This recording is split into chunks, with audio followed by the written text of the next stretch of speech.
Okay, so as usual, we're starting almost in time, and we're meeting our next presenter, Brandon. So please, you're on stage. All right. Hello, everybody. My name is Brendan. I am the audio lead on World of Tanks for consoles. So I handle all the audio for Xbox 360, Xbox One, PlayStation 4. I'm from the Wargaming Chicago office. I'll give you a really quick background, and I'm going to kind of blast through this presentation because I've only got like 20 minutes, and I want to show you guys a couple audio examples. Luckily, Steven actually covered a lot of the kind of philosophies and ideas that I have in some of my slides here, so I'll go through that stuff quick because I think we kind of share some common vision. So real quick about me, I've been working in the games industry for about 10 years. I've been working at Wargaming for 2 years. But beyond that, for the last 20 years, I've been a musician and live sound engineer as well as a recording engineer. I'm still active in the music industry in North America. Before I was working at Wargaming, I was touring pretty extensively as a front of house engineer for a handful of different national acts in the US. And I still kind of moonlight on the weekends doing live sound. It's just something I'm really passionate about, manipulating sound, operating big, expensive equipment. It kind of sings to my soul, I guess. I've worked on loads of different games, every genre that you can imagine. Everything from Dora the Explorer, kids games for Nickelodeon, it's a children's television network, to working on America's Army for the United States Department of Defense. I've got a background with shooters. I worked on Ghost Recon 2, and I was the audio director on Prey 2 before that went extinct. So let's talk about the differences really quick between World of Tanks on the console and World of Tanks on PC. It is the same game, but there are things that we've had to change to appease the market and to accommodate the different kind of play styles and gameplay environments. So one of the big things that I noticed right away when trying to address the problem or not the problem, but the differences and trying to identify how people play these games differently is the fact that PC gamers generally play very close to their screen. They sit at a desk. So a desk is a place of work. It's a place to focus. It's a place to get things done, to progress. However, console players play on their couch in their living room with their kids running around and their wife cooking dinner in the kitchen, theoretically, because actually we get lots of complaints from players' wives about how they find the game to be too loud or too annoying, which is kind of funny. So the kind of dichotomy between playing tanks in a place of work where you focus on progression versus playing in a place of leisure, like your couch, where there might be other activities going on, was like a thing that I had to keep in mind. The mindset of the player is going to be different. We changed a handful of things in the game. We use a different engine. So we share core assets with the team, with the PC team, but we reauthor them and manipulate them to fit into our own engine, even though we share server technology. So World of Tanks console and World of Tanks PC can actually talk to each other through the server, and we could technically have a cross-play scenario with Windows machines playing against Xbox or even PlayStation 4 machines, but Sony and Microsoft are still not really keen on ever letting anyone do anything like that. So we had to rebalance a handful of things for the economy. We all serve Sony and Microsoft are the masters. All of our monetization has to go through those two publishers. So when you make a purchase in World of Tanks on a console, you're paying Sony, and then Sony takes a cut and gives us our cut. Same thing with Microsoft. The huge thing that I have to deal with is the listening environment, and this is something that is radically different between PC and console. PC players, as I mentioned before, sit at a desk. They're very close to their screen, very often wearing headphones. And if they're not wearing headphones, they have speakers that are very close to their face, or maybe a surround sound setup that's very close to their face. Now, in this diagram right here, this is the Dolby Laboratories layout spec for a 5.1 surround sound system. This being the couch here and the television up here. This is absolutely radically different than a PC situation. Most of the frontal sounds are coming from further away. The rear surround channels are directly next to you if you've got it configured properly. And a lot of our players, over 50% of our players, at least according to our analytics, how they have their console output settings, are using some sort of surround setup. So although some players do play through the crappy little TV speakers that are all tinny and just about as good as cell phone speakers, we have to be able to accommodate players that have huge home theater systems as well. So we have to be very cognizant while we're mixing the game that it sounds huge and massive, and we use the power of surround sound as much as possible, but when you sum the whole thing down and mix it to stereo for small TVs, all the information is still clearly represented, and the game doesn't fall flat. I'm going to just chatter off some technical differences here. This is like the low-level technical stuff for the people out there that are actually doing game development. We use Fmod right now. We're using Fmod with proprietary tools built on top of it. Tanks is currently using Wise. They've done a really good job, I think, integrating all their new sounds over to that stuff and authoring really robust vehicle movement sounds. So we are using Fmod just for legacy reasons. That's the way that we develop the game. We're working on developing new technology right now, moving forward to kind of create a situation with more just kind of firepower overall. We use the same source assets as the tank team, as the PC team, for tank sound effects. Other than the tank sound effects and the kind of key signature sounds, we've pretty much reauthored all of the ambient sounds, explosion sounds. It's ours. We did it in-house, but we used the same source. A lot of the recordings that the PC guys did were just absolutely amazing. We've recorded some tanks in North America as well, and taken a kind of our own approach to mixing those in Nuendo using kind of a different approach, but it turned out pretty good. I'm keen on it. We have a different VO system. Our VO is kind of maybe a little bit more chatty than the PC game. A lot more information is presented, and part of the reasoning behind that is the fact that the players are playing in a living room space on a couch, potentially with other people around. It's a little bit more casual, a little less focused. There's background noise. So the VO, we kind of lean on to provide a little bit more clarity as far as basic gameplay content.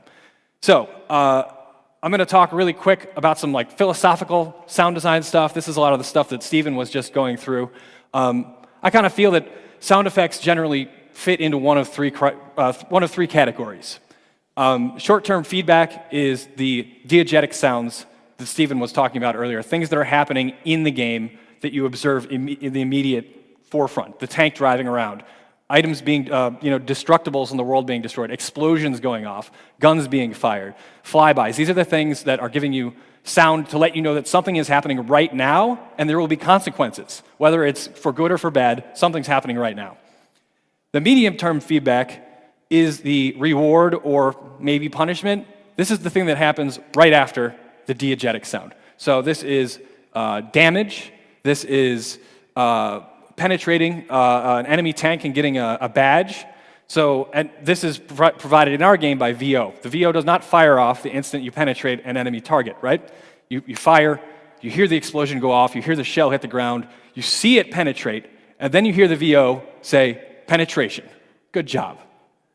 And this is akin to the kind of slot machine concept, is that like after you pull the lever, you've made a maneuver. Something happened when you pulled the lever, and you're waiting for the feedback to know whether or not you succeeded. And if you did, it's very rewarding. It kind of stimulates part of your brain that makes you feel like, oh yes, if I keep doing this, I'll keep being rewarded, and it keeps people coming back. That's the idea. And then lastly, long-term feedback. And this is really the only time I'm talking about music, which is sad as well. I know Steven mentioned that it's super important in a game, but music can provide context, emotional context for what's going on, and adaptive music is a really good way of providing that emotional context. But the nature of music, being something that has to adhere to a strict timeline and rhythmic rules, is something that can't change right away. It has to have time to musically evolve and adapt to an appropriate transition spot. So it's a little bit more of a long-term overall theme for the feeling of what you're experiencing. Another thing that I'm just going to get through real quick here is realism versus creative license. If you record something for real, often the real thing doesn't sound as good as you'd imagine it to. You'd imagine it would. And gun sounds are a perfect example of this. If you record a gun sound, it just sounds like a pop. And that's really not what you want to hear when you fire a gun or a tank cannon for that instance. I mean, the recordings that we've gotten of field-recorded tank guns just literally sound like a firecracker going off, small firework, and it's like not at all captures the power, the massive power of the gun. So we have a responsibility to kind of meet those expectations of what people feel when they think about large explosions and guns going off. They have a respect for the power of it, for the violence, the potential outcome of using these kind of dangerous pieces of equipment, and that needs to be kind of represented in a creative way. All right, that being said, I'm going to give you guys a quick breakdown of like our ricochet sound that we have in the game, and you'll hear how we take just simple sounds, the sound of a rope being swung through the air, the sound of a piece of sheet metal being hit with a hammer, the sound of a small .22 caliber rifle round ricocheting and flying off. And we combine those things and apply modulation to convey the idea that there is a metal impact and some sort of elongated object flying away at high speed. And in that, the goal is to represent the ricochet and not necessarily record a ricochet and then just play it back. So I'm going to, here we go. We turn that up a little bit. Hey. Можете погромче сделать, There you пожалуйста? go. Okay, that's the full sound. So if we break that down into its constituent components, we get the initial whoosh flyby. That's one element that's in there. That's the actual .22 caliber rifle ricochet sound. Just another metal impact. Here's all of them mixed together. And then when we add a low frequency oscillator modulating it, it gives the effect of spinning or deflection. And I'm going to show a video in a minute with this in context so you can hear what it sounds like in concert with all of the tank sounds and environmental sound effects. Another quick example is that, another difference actually between console and PC currently is that we've had for some time weather variant maps with rain and snow, and the rain pretty radically affects the visual elements and the mood of each map. And we originally just populated the map with ambient rain sounds, and it was kind of like, all right, it's raining, I'm convinced that it's raining. But I really wanted to kind of drive home that the tank is in the rain, and that when you're in the tank, you're being sheltered from the rain. So I wanted to get a really close-up, intimate rain on metal recording sound, and I just went and recorded a piece of corrugated steel roof, very close up with a mic with the gain turned up very high, and we ended up with this nice little pitter-patter of rain on metal.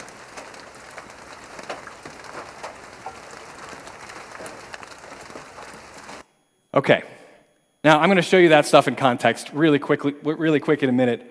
At the end here, I'll show you a video that demonstrates those sound effects and how we handle dynamic range, which is what I'm going to get into right now.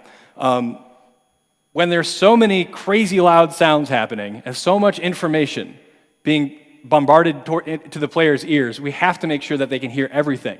But we also have to make sure that loud sounds are very loud. It would be inappropriate for the gun to not be as loud as the voiceover. It would lose all of its impact if every time you pull the trigger, some guy's talking and it's louder than the gun. So what we ended up doing is authoring DSP processor. So all of our dynamic range compression is handled by it's content driven. It's not some sort of scripted mix modification. It actually depends on how many sounds are playing, how loud they are, how concentrated they are in areas of the map, and this pumps these sidechain compressors. We have a kind of relatively low compression ratio for the master output, but we apply it at a low threshold. So as the sounds start to get louder, it compresses it more and more as it approaches that 0 dB clipping limit. And I know I'm kind of using technical jargon right now, but this is for all you sound nerds out there, I guess. So as I mentioned, we use concentric sidechain compressors. The VO is the top thing, so we want to make sure that you always hear the VO. You get that feedback as to what's going on, what just happened. The VO pumps the ballistic sounds down, like explosions and gunfire, and then those sounds push down all the ambient sounds. So when you're sitting still, the ambience rises up, and you can hear the atmosphere of the level. But as soon as that gunfire goes off, all those sounds get slammed down to the bottom of the mix. And if, while that's all happening, voiceover happens to fire off, it drops the gun sound just a smidge. And it does it with, as I mentioned, a DSP processor. So it's not a linear volume change. It's actually got attack and decay settings that make it pump and breathe.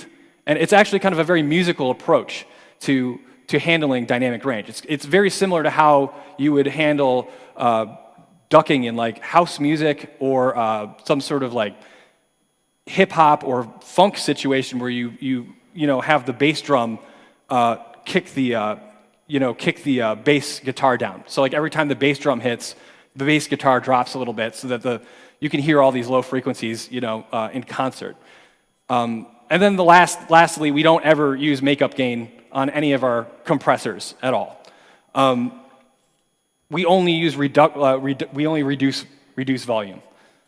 Really quick on mixing too, no makeup gain. All of our sound cues are at 0 dB or below. So we start everything at maximum volume and drop it down.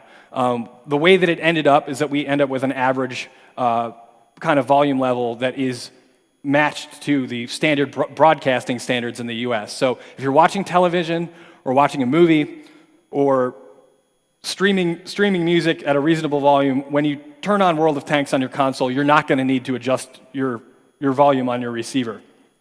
So we're following the rules.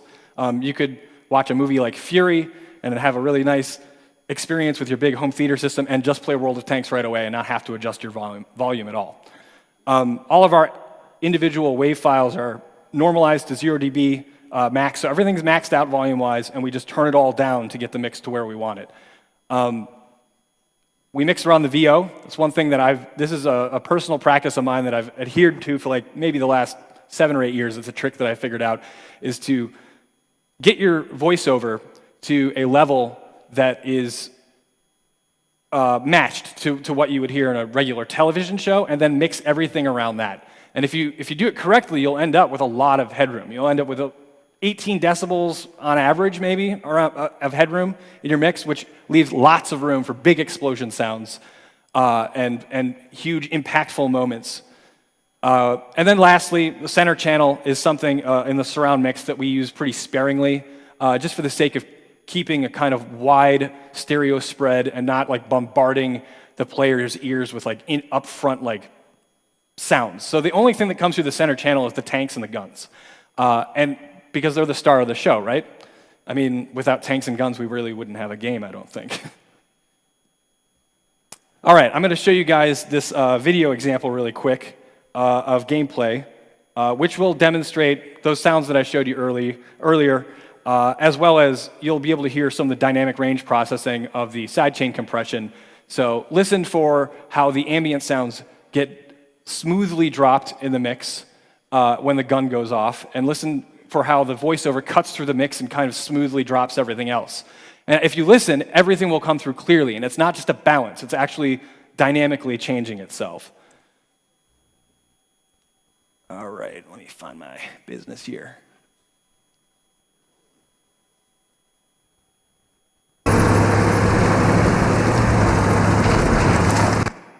Sorry. There we go.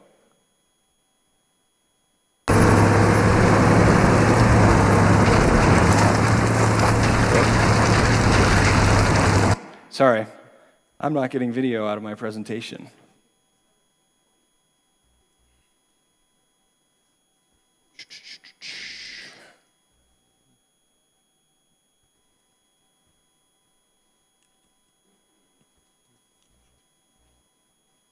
All right, we're not getting video on the screen at all. This is sad. All right, well, we'll have to defer to just an audio-only example, I guess, for this, that you can have a listen.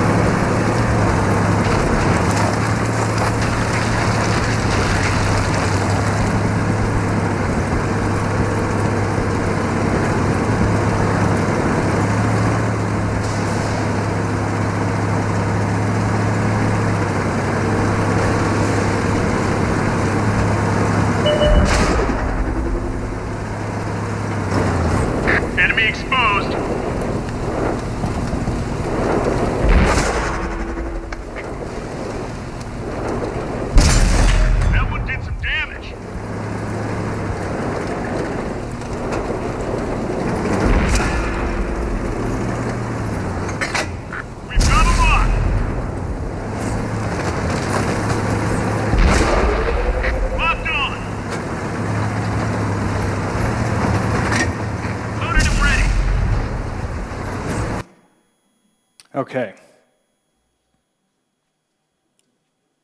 Well, that's pretty much all I've got. I'm sorry that the video didn't work, but I'm sure that we can get the content out to everybody.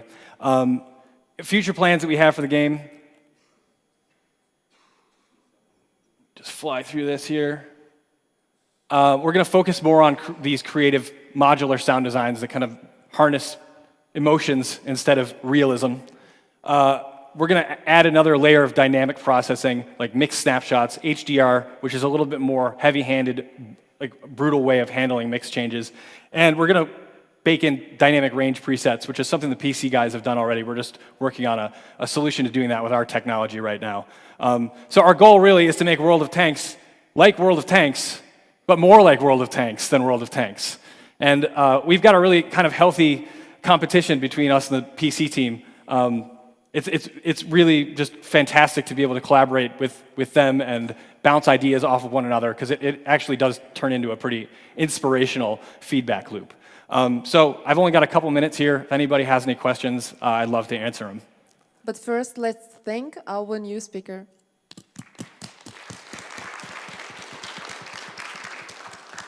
So, yes, if you have any questions, raise your hand. Yes? Hello. Mixing in surround systems. How often do you use a low frequency channel? Good question. I use it very strategically. So there are certain elements of the engine sounds that get pushed to the subwoofer depending on the terrain that it's traveling over. And we also use it for guns and explosions. Other than that, we don't use it at all. All the environmental sounds are completely, not involved, and we don't have any big bassy UI hits. So the use of the low frequency effect is very sparse and focused. If you use it too much, it gets really muddy and kind of makes the mix just kind of it destroys the clarity of the mix if you use the subwoofer for everything. And that's a really common mistake for people starting out mixing in surround, is to just push everything to the sub, because everybody likes bass. But you have to be very targeted. And if you were going to do, like, I'm going to bring this back to live sound really quickly. If you're using a big front-of-house sound system with, say, a dozen 18-inch subwoofers pushing 20,000 watts, huge bass, right? The kind of stuff that makes your heart stop. You only want to put the bass drum and the bass guitar through that. And you're going to do that with an auxiliary send, usually. You don't want to just push guitars and vocals through there. It's pointless. It's wasting power from the amps, and you're not going to communicate any information from those instruments. So use the bass for things that you really need to drive home as big and impactful, but use it wisely. That's my 2 cents on it. Great answer. Thank you. Any other questions? Okay. All right. Thank you, guys. Thank you so much for your presentation. Cheers. We have just very short break before the next one, so you have 5 minutes for a coffee and then come back.